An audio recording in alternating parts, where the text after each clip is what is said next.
हमारे तहसीलदार साहब, CDPO साहब, PHE department, PDD department, PWD department और तमाम डिपार्टमेंट के लोग जो यहाँ पे आए हैं, हमारे ठाकुर सभा के प्रेसिडेंट दर्शन मनहास जी और तमाम बनी की जनता जो यहाँ पे है, यहाँ पे आने के लिए आपका बहुत बहुत शुक्रिया। और जितने भी डिपार्टमेंट वाले यहाँ पे आए हैं इनका भी बहुत बहुत शुक्रिया। हमारा पब्लिक दरबार लगाने का मकसद एक है कि जितने भी डिपार्टमेंट हैं, डिपार्टमेंट का सीधा सीधा रास्ता लोगों के साथ रहे, क्योंकि बड़ी सारी प्रॉब्लम्स रहती हैं लोगों की, जिसकी वजह से डिपार्टमेंट के साथ लोग जो है मिल नहीं सकते। कभी टाइम की वजह से, कभी किसी के बीच में डर रहता है कि हम उसे ऑफिसर के बीच कैसे मिलें, कभी लोगों की शिकायत रहती है कि ये ऑफिसर जो है हमारी सुनते नहीं है। तो वो जो बीच का गैप है लोगों के बीच में और एडमिनिस्ट्रेशन के बीच में, मैं वो गैप खत्म करना चाहता हूँ। मैं चाहता हूँ आप उनके साथ डायरेक्ट मिले, क्योंकि गवर्नमेंट एम्प्लॉय हो चाहे लीडर हो, वो चाहे जितनी मर्जी कुर्सी पे, बड़ी कुर्सी पे बैठा हो, वो पब्लिक का नौकर है। हम सभी पब्लिक के नौकर हैं और हमारा फर्ज है आप लोगों की प्रॉब्लम सुनना, हमारा फर्ज है आप लोगों के काम करना, और इसी के लिए हम लोगों को तनख्वाह मिलती है। लेकिन हम इन चीजों को, अब कुर्सी का नशा अपने दिमाग में लेके बैठ जाएं और बोलें कि हम लोगों के साथ नहीं मिलेंगे, उनकी प्रॉब्लम नहीं सुनेंगे, या उनको बोलेंगे हाँ हम नहीं करेंगे, तू कर ले जो करना है, या उसको ऐसी बातें आगे से बोलेंगे कि हमसे नहीं होता, 10 दिन के बाद आओ, 20 दिन के बाद आओ। तो ये एक्सक्यूजेज अगर इससे पहले चलते आए हैं तो वो एक्सक्यूजेज अब इन 5 साल में कम से कम मैं नहीं चलने दूंगा। इन 5 सालों के बीच में लोग कंप्लेन नहीं करेंगे और उनके हल जो है गवर्नमेंट एम्प्लॉय को भी करने पड़ेंगे और यहाँ के लीडर को भी करने पड़ेंगे और मुझे भी करने पड़ेंगे। खुशी से करें चाहे रोते हुए करें, लेकिन करने जरूर पड़ेंगे। और मुझे यकीन है बनी की जितनी एडमिनिस्ट्रेशन है, जितने एम्प्लॉयज हैं, वो सारे कोऑपरेट करेंगे, सभी काम करने वाले हैं, अच्छे हैं। हम लोकल ही लोग हैं, सभी लोकल के बीच में से निकले हुए हैं।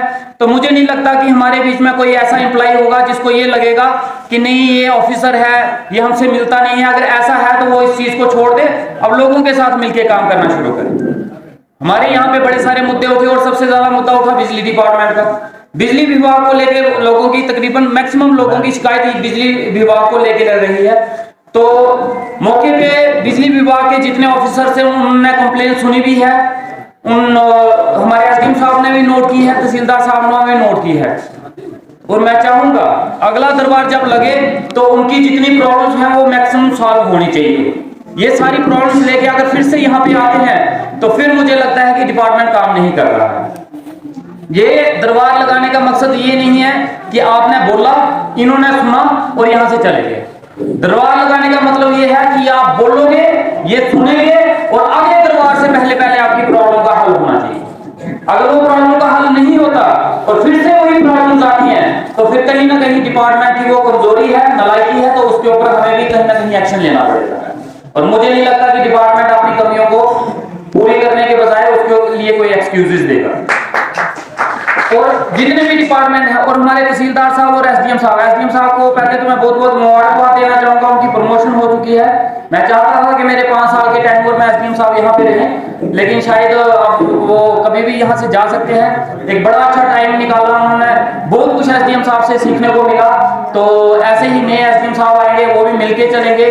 जेडीएम साहब भी हमारे यहाँ पे आ चुके हैं, हमारे बीडीओ साहब डुग्गन के हैं, वो भी यहाँ पे आए हैं। और मैं इंश्योर करूंगा जो बीडीओ साहब यहाँ पे आएंगे डुग्गन के, वो डुग्गन में फंक्शन करें, डुग्गन में बैठे ना कि बनी में बैठे। जितने भी ऑफिसर हैं अपने डिपार्टमेंट में बैठ के ही काम करें।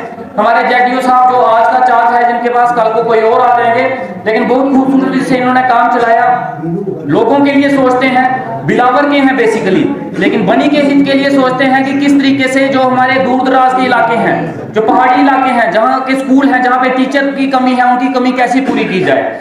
तो शायद ये हमारे ही लोगों को सोचनी चाहिए, जो बाहर के हमारे, आप बिलावर से आके अगर सोच रहे हैं तो मैं आपका बहुत बहुत शुक्रिया अदा करना चाहूंगा कि हमारे बनी के लोगों के लिए और बनी के बच्चों के लिए इतना कुछ सोचते हैं। हमारे CDPO साहब जिस तरीके से अपनी स्कीमें बता रहे हैं, और हमारे PHE डिपार्टमेंट, हमारे बनी की सबसे बड़ी, जब मैंने फर्स्ट यहाँ पे चार्ज लिया था, जब मैं जीत के MLA बना था, सबसे ज्यादा दिक्कत जो थी, जैसे आज बिजली डिपार्टमेंट की इतनी कंप्लेनें उठी हैं, इतनी कंप्लेनें PHE डिपार्टमेंट की थी उस समय।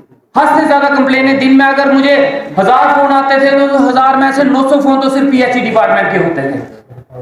लेकिन मैं शुक्रिया अदा करना चाहूंगा और मुबारकबाद देना चाहूंगा हमारे AW साहब को और JW साहब को। बहुत सारी गालियां सुनी, बहुत सारी डांट फटकार सुनी, बड़ा कुछ सुना, लेकिन काम करते रहे, दिन रात काम की। इस वक्त पानी के सोर्स भी सूख गए हैं, पानी की कमी भी है, बड़ी सारी दिक्कतें ऐसी हैं। पहले के जो काम हुए हैं किसी तरीके से वो काम भी अच्छे से नहीं हुए, लेकिन जिस हालत में इन्होंने काम दोबारा से शुरू किया, मैं इसके लिए मुबारकबाद देना चाहूंगा और शुक्रिया अदा भी करना चाहूंगा जिस तरीके से ये लोगों के साथ कोऑपरेट करते हैं। और ऐसे ही डिपार्टमेंट के लोग कमी है, मैं जानता हूं कमी है, एजुकेशन डिपार्टमेंट का में कमी है, पीटीडी डिपार्टमेंट में कमी है, पीएचई डिपार्टमेंट में, रेवेन्यू में, हर डिपार्टमेंट में कमी है। लेकिन क्या उन कमियों को हम कमी रहने देंगे या उनको हल भी करेंगे? अगर कमियों को कमी ही रहने देंगे कि भाई कमी है, पिछले इतने सालों से चलती आई है, तो वो कभी ना कभी तो रोक लगानी है ना उन पे, कभी ना कभी तो ठीक करनी है। और वो ठीक करने का सिलसिला साल बाद भी होना है, 2 साल बाद भी होना है, तो इतना लेट करने से अच्छा आज से शुरू कर दो। जरूरी कंप्लेनें सुननी है। आज अगर 100 कंप्लेनें आ रही हैं तो आज अगर आप काम करना शुरू कर रहे हो तो यकीन मानिए अब महीने के बाद वो 100 के बजाय 50 रह जाएंगी। हो सकता है 5-6 महीने में वो सारी की सारी कंप्लेंट्स खत्म हो जाए। बड़े सारे इश्यूज हैं। मैं हमेशा एक चीज बोलता हूं, हम गवर्नमेंट एम्प्लॉय का 500 रुपया कहीं फंस जाएगा ना, 500 रुपया गवर्नमेंट एम्प्लॉय का कहीं फंस जाए, उस 500 रुपए को निकालने के लिए 500 रास्ते निकालते हैं गवर्नमेंट एम्प्लॉय। किस तरीके से निकाले जाए? कोई अपना मेडिकल सर्टिफिकेट देते हैं, जी हम बीमार थे इस वजह से हम ड्यूटी पे नहीं आ पाए। कोई अपने सास को बीमार कर देता, कोई ससुर को बीमार कर देता, कोई किसी को बीमार कर देता कि वो 500 रुपया निकले। लेकिन जब लोगों को वो 10 रुपए निकालने होते हैं तो हम 100 चीजें उनके ऊपर थोप देते हैं, भाई इस वजह से नहीं निकलेगा। ये रूल है, ये रेगुलेशन है, ये सिस्टम है, ये पीछे काट रहा है, ये ऊपर काट रहा है, ये नीचे काट रहा है। सो उनको ऐसी ऐसी चीजें बता देनी है जिसकी वजह से वो परेशान हो जाता है, वो खुद ही हाथ जोड़ देता, भाई रहने दे 10 रुपए मैंने लेने ही नहीं। मैं चाहता हूं जैसे गवर्नमेंट एम्प्लॉय अपने 500 रुपए निकालने के लिए 500 रास्ते निकालता है, वैसे ही आदमी आम आदमी के 10 रुपए निकालने के लिए भी रास्ते निकाले। मैं उसको ही ऑफिसर मानता हूं जो रूल एंड रेगुलेशन पे बैठ के लोगों के काम रोक देता है। मैं उसको ना ऑफिसर मानता हूं और ना मैं उसके रूल एंड रेगुलेशन मानता हूं। मैं ऑफिसर उसी को मानता हूं जो लोगों के काम के लिए, जो लोगों को फायदा दिलाने के लिए, सही फायदा दिलाने के लिए 100 रूल्स तोड़ दे, 100 सिस्टम को बदल दे और लोगों को फायदा दिलाए। मैं उसको ऑफिसर मानता हूं और मेरी नजर में वही ऑफिसर है। और मैं वैसे ही ऑफिसर अपने बनी में इस पूरे 5 साल में देखना चाहूंगा। ऐसे ही दरबार आगे भी लगते रहेंगे। आपका पूरा हक है, आपकी पूरी, हमारी पूरी जनता का हक है। आप यहां पे आके सवाल कर सकते हैं, कोई आपको नहीं रोकेगा। कोई आपसे ये नहीं पूछेगा तू कहां का है, मेरा वोटर है या नहीं है, कौन सी पार्टी से है, कौन सी जात से है, कौन से धर्म से है। हर एक को हक है यहां पे खड़े होकर अपना सवाल पूछने का। और हर एक गवर्नमेंट एम्प्लॉय को यहां पे खड़ा होकर जवाब देना पड़ेगा। गवर्नमेंट एम्प्लॉय ये बोले कि नहीं मैं नहीं दूंगा, मैं जवाब नहीं दूंगा, जब ये प्रॉब्लम है तो वो नहीं चलेगा।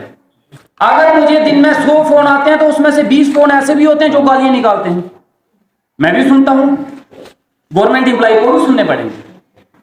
अगर आपको ये चीजें नहीं सुनी जाती, नहीं आपको लोगों की प्रॉब्लम सुनने में दिक्कत है, आपको लोगों की प्रॉब्लम सुनने में परेशानी आ रही है, सरदर्द हो रही है, बीपी बढ़ रहा है, तो वो कहीं और ट्रांसफर करवा यहां पे आ रहा है। और अगर आप चाहते हैं कि लोग कंप्लेन ना करें तो 100% काम करो, 100% काम करो ताकि लोग कंप्लेन ही ना करें। नहीं तो कंप्लेन आएगी, सुननी है और सोल्यूशन निकालना है। बाकी जितने ऑफिसर्स यहाँ पे आए हैं, और एक वीडियो साहब मैं आपको एक चीज बोलना चाहूंगा। संदरून में आपके पंचायत सेक्रेटरी हैं, क्या नाम है उनका? अजीत जी। हाँ अजीत जी, मैंने आपको फोन किया था एक बार। क्या फोन किया था आपको? प्लान चेंज करना रहेगा सर, मैंने ऑफिस में बात की थी। ऑफिस में नहीं बात की थी, मैंने आपको बोला था मौके पे आओ, ग्राम सभा लगाओ, लोगों के बीच में जाओ और उनके काम पूछो। आप गए? हाँ या ना? आप गए? नहीं गए ना? हाँ उसमें ऐसे है कि वो जो प्लान था ना वो उस समय अप्रूव हो चुका था। ठीक है, देखो अब नेक्स्ट जो मैंने इसको बोल दिया है, ये जो प्लान चेंज होता था या नहीं होता था? आप मौके पे गए लोगों के बीच में? सर मैं ऐसे जाता था, लेकिन नहीं ऐसे नहीं, उस मेरे बोलने के बाद आप गए? सर मैं अगर हाँ या ना? आप गए? नहीं गए ना? बैठ नीचे बैठ। अगर मैं बोल रहा हूं वहां पे जाने के लिए, लोगों की प्रॉब्लम सुनने के लिए बोल रहा हूं, वहां उनके खेतों में हल चलाने के लिए तो बोला ही नहीं, वहां जाके इनके वहां सफेदी करने के लिए बोला नहीं। इनका फर्ज है लोगों के बीच में जाके उनकी प्रॉब्लम सुनना, या नहीं है? मैंने इसको बोल दिया। अगर इनका काम है लोगों के बीच में प्रॉब्लम सुनना तो इनको जाना है। समझिए, उसके लिए मुझे एक्सक्यूज नहीं सुनना है। ये लोगों के बीच में जाके मीटिंग्स करके ग्राम सभाएं लगा के उनकी प्रॉब्लम सुनने के लिए ही बने हैं, उनकी ही तनख्वाह लेते हैं। अगर आप उनको जाने से रोक रहे हो तो आप वो मैं क्यों रोक रहा हूं? तो अगर ये नहीं जा रहे तो फिर ये किस कैसे मैंने उसको जहां तो मेरी बात सुनो वीडियो साहब, जहां तो अगर मैं ऑर्डर करता हूं, इन्होंने मन बना लिया है कि मैंने ऑर्डर नहीं सुनने एमएलए के, तो मुझे बता दो कि एमएलए के ऑर्डर नहीं सुनना चाहते, फिर मैं देख लूंगा अपने हिसाब से। ऐसा कुछ नहीं। और मैंने इनको अपने घर का काम करने के लिए नहीं बोला, मैंने इनको अपने घर में कुछ आने के लिए नहीं बोला, मैंने इनको वही बोला जो इनका काम है। और जितने ऑफिसर्स हैं, मैं आपको एक चीज आज स्ट्रिक्टली बोल देता हूं, लोगों के काम के लिए मुझे ना नहीं करना, बस मेरे काम के लिए मुझे हजारों ना बार ना बोल देना, मेरा कोई काम नहीं करना, मेरे घर में भी नहीं आना, मेरे को नमस्ते भी नहीं करना, मेरे को जी करके भी नहीं बोलना, मेरे को एमएलए भी नहीं बोलना, जिस नाम से बोलना बोल देना। लेकिन अगर मैंने लोगों का काम बोल दिया है तो वहां मैं ना नहीं सुनूंगा, वहां ना करने की कोशिश भी मत करना। ये मैं आपको आज आराम से समझा रहा हूं, दूसरी बार मुझे और किसी तरीके से समझाना आना पड़े। और जितने ऑफिसर्स हैं यहाँ पे, जितने भी गवर्नमेंट एम्प्लॉय है, अगर उनके दिमाग में कोई और फतूर चल रहा है इस समय, तो वो फतूर को निकाल दो। 5 साल तक मुझे सिर्फ काम चाहिए, और वो काम जिसकी आप तनख्वाह लेते हो, उसके सिवाय एक्स्ट्रा कोई काम नहीं चाहिए। उस काम को करने की आदत डाल दो। अगर भूल गई है वो आदत, वो छूट गई है पिछले 10 सालों की, तो वो फिर से उस आदत को सेट करने की कोशिश करो, क्योंकि 5 साल तक मैं ये बता सकता। और जो गवर्नमेंट एम्प्लॉय काम कर रहा है ईमानदारी से, पूरा 100% अपनी ड्यूटी कर रहा है, उसको अगर कोई परेशान करने की कोशिश करता है तो वो भी मुझे बता सकता है, मैं वो भी देख लूंगा।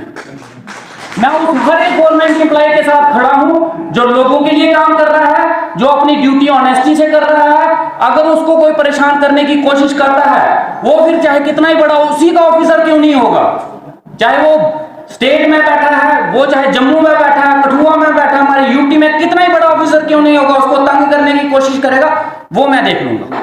लेकिन लोगों के लिए काम करना है। बाकी अगली बार जब भी दरबार लगेगा, मार्च में हमारी असेंबली लग जाएगी, शायद 1 महीने की असेंबली लगेगी, उस दौरान बीच में मैं दरबार लगाने नहीं आ पाऊंगा। लेकिन जैसे फ्री हुआ, हर महीने हमारी कोशिश रहेगी एक पब्लिक दरबार ऐसे ही लगाया जाएगा। और जितनी भी प्रॉब्लम्स लोगों ने सुनाई हैं और सभी ऑफिसर्स ने नोट डाउन कर ली हैं, तो इसके ऊपर आज से ही काम करना शुरू कर दीजिए, ताकि अगली बार जब आए तो अपनी अच्छी प्रोग्रेस रिपोर्ट आप लोगों के बीच में लेके आओ, ताकि ये सभी लोग आपके लिए तालियां बजाएं और जितनी प्रॉब्लम्स हैं ये सारे बोले कि एमएलए साहब जितनी प्रॉब्लम्स हमने पिछली साल बोली थी, पिछले महीने बोली थी, वो सबकी सब कंप्लीट होगी। बाकी आप सभी का यहाँ पे आने का बहुत बहुत शुक्रिया, हमारे जितने भी ऑफिसर्स यहाँ पे आए हैं उनका बहुत बहुत शुक्रिया। और ऐसी ही मुलाकात और ऐसे ही काम जो है आगे हर बार होते रहेंगे। बहुत बहुत शुक्रिया, थैंक यू।